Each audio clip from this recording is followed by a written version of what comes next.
Dans cette leçon, on va présenter le langage Python, quand est-ce qu'il a été créé, par qui et pourquoi, et on va expliquer également pourquoi le langage est aussi populaire, et ce depuis sa création. Alors, Python a été créé en 1989 par Guido van Rossum, un néerlandais qui a étudié notamment à Amsterdam. Donc à l'origine, le langage avait vocation à être une amélioration du langage ABC, qui était un langage très utilisé à l'époque, mais que Guido trouvait trop contraignant et limitant la productivité. Donc Guido travaille actuellement chez Microsoft, mais avant cela, il a travaillé pour beaucoup de grandes entreprises comme par exemple Dropbox ou encore Google. Alors, le nom Python vient d'une série télévisée anglaise appelée Monty Python, qui était une troupe de comédiens qui faisaient des sketchs à l'époque pour la télévision. Donc rien à voir ici avec le serpent. Alors, comme je vous ai dit, la première version du langage est sortie en 1989. Il y a eu ensuite une seconde version qui est sortie dans les années 2000 et une version 3 qui est sortie en 2008. Alors, il y a eu un très très gros problème entre le passage de la version 3 à la version 2, tout simplement parce que Python était déjà beaucoup utilisé sur la seconde version. Il y avait déjà énormément d'outils qui étaient écrits en Python. Et la problématique, c'est qu'en gros, il n'y avait pas une compatibilité totale entre la version 3 du langage et la version 2. Donc la communauté était très très mécontente et ça a laissé un traumatisme dans l'équipe core de Python. Et du coup, eh bien, il ne faut pas s'attendre à avoir de version 4, probablement qu'elle ne sortira jamais. Alors, est-ce que ça veut dire que le langage va finir par vieillir sur la version 3? Pas du tout. Tout simplement parce que maintenant, quand l'équipe de développement de Python ajoute des fonctionnalités sur le langage, eh bien, on va tout simplement ajouter ces fonctionnalités directement sur la version 3 et que toutes ces modifications ne vont pas entraîner justement de problèmes de compatibilité. Donc voilà un petit peu à quoi s'attendre. Alors, à quoi sert le Python? Eh bien, c'est une des très très grosses forces du Python, c'est que vous pouvez utiliser le langage pour faire à peu près tout ce que vous voulez sur un ordinateur. Donc, vous allez pouvoir réaliser des applications de bureau, vous allez pouvoir réaliser des scripts. Donc, quand on parle de script ici, on parle de code qui vont vous permettre d'automatiser un certain nombre de tâches sur un ordinateur.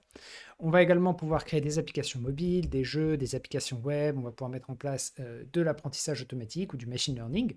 Et on peut également faire du traitement d'image, du traitement vidéo, du traitement audio, etc., etc. Donc comme vous pouvez voir ici, Python permet de faire vraiment beaucoup de choses.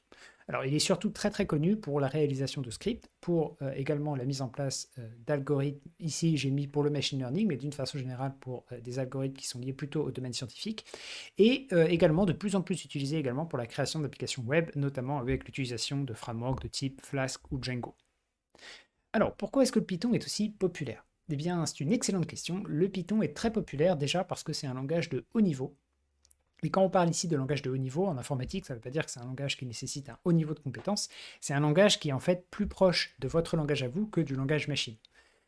Donc ça veut dire quoi? Ça veut dire en gros que c'est un langage qui est très facile à lire, très facile à comprendre, puisque, encore une fois, très proche du langage naturel. À noter également que, comme tout langage de haut niveau, on n'a pas du tout de partie qui est dédiée à la gestion de la mémoire, ça se fait automatiquement par le langage, on a des syntaxes qui sont très très simples, et donc ça fait partie également de pourquoi le Python est aussi populaire. Alors, donc il est très facile d'accès également, il a un très gros écosystème, avec tout un tas de librairies annexes qu'on va pouvoir utiliser pour répondre justement à toutes les problématiques, enfin pour pouvoir faire à peu près tout ce qu'on veut avec le langage, et il y a une communauté qui est également très très large. Alors, pourquoi est-ce que la communauté de Python est aussi large et pourquoi est-ce que maintenant Python est le langage le plus utilisé au monde? Tout simplement parce que, en plus d'être utilisé beaucoup par les développeurs, il est également utilisé par toute la communauté scientifique. Donc là, on va avoir par exemple les statisticiens pour le big data, les data scientists. On va également avoir les biologistes, les physiciens, les mathématiciens. Tous les corps de métier scientifiques vont utiliser Python pour pouvoir vérifier une série de calculs, pour pouvoir représenter ça via des graphiques, pour pouvoir tester des hypothèses, etc., etc. Il est constamment utilisé dans le milieu scientifique. Ce qui fait que, au bout du compte, il y a une très très grosse communauté qui s'est mise en place, et le fait qu'il y ait une très grosse communauté qui s'est mise en place fait qu'il y a eu beaucoup de librairies qui ont été créées pour le langage. Donc des librairies qui vont nous permettre de mettre en place très facilement du machine learning, de mettre en place des serveurs web avec notamment donc, les frameworks, encore une fois, Flask et Django. On va également avoir des librairies qui vont nous permettre de mettre en place des algorithmes d'intelligence artificielle, etc., etc.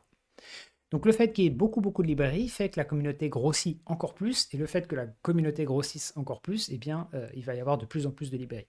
Et c'est pour ça que là, on a un espèce de mécanisme d'effet boule de neige qui s'est mis en place. Donc l'effet boule de neige, c'est très facile à comprendre. Vous avez une petite boule de neige au début, elle roule, et plus elle roule, plus elle va grossir, et plus elle grossit vite. Donc vous avez un effet d'accélération, et certains langages en ont fait les frais, par exemple comme le Ruby, qui était un langage très similaire, enfin qui est encore un langage qui est très similaire à Python, avec à peu près la même syntaxe, qui ressemble beaucoup, mais simplement il n'y a pas eu cet effet boule de neige qu'il y a eu sur Python, ce qui fait que maintenant le Python a complètement écrasé le Ruby. Et c'est même pas pour des questions de qualité de langage.